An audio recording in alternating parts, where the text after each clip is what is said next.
Telangana CM Revanth Reddy Hyderabad అభివృద్ధిపై special focus పెట్టారు. నగరంలోని పాత బస్తీ ప్రాంతంలో మీరళాం చెరువుపై భారీ కేబుల్ బ్రిడ్జ్, స్కై వాక్ ను నిర్మాణ బాధ్యతలను హెచ్ఎండిఏకు అప్పగించారు. దుర్గం చెరువు కేబుల్ బ్రిడ్జ్ కంటే 10 రెట్ల ఎక్కువ పొడవుతో దీన్ని నిర్మించేలా ప్రణాళికలు రూపొందించారు.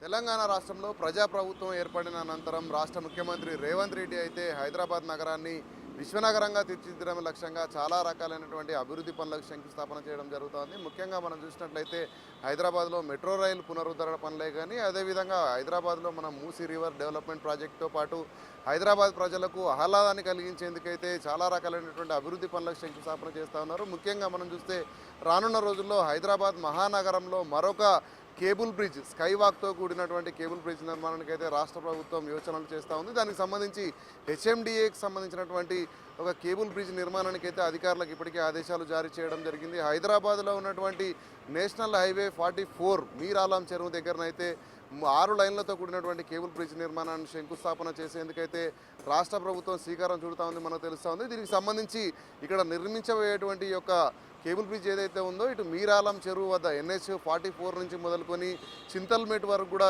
సుమారు 2.65 కిలోమీటర్ల మేర అయితే ఈ యొక్క కేబుల్ బ్రిడ్జ్ నిర్మాణం చేయడంతో పాటు జూ పార్కు వచ్చేటువంటి ప్రజలందరూ కూడా వెళ్లేందుకు వీలుగా స్కై వాక్ను కూడా అనుసంధానం చేస్తూ నిర్మించబోతున్నట్లయితే మనకి ఇప్పటికే సమాచారం ఉంది. ఏదైతే రాష్ట్ర ప్రభుత్వం తలపెట్టినటువంటి మీరాలం చెరువు పైన నిర్మించబోయే కేబుల్ బ్రిడ్జ్కి సంబంధించి బిగ్ టీవీ స్పెషల్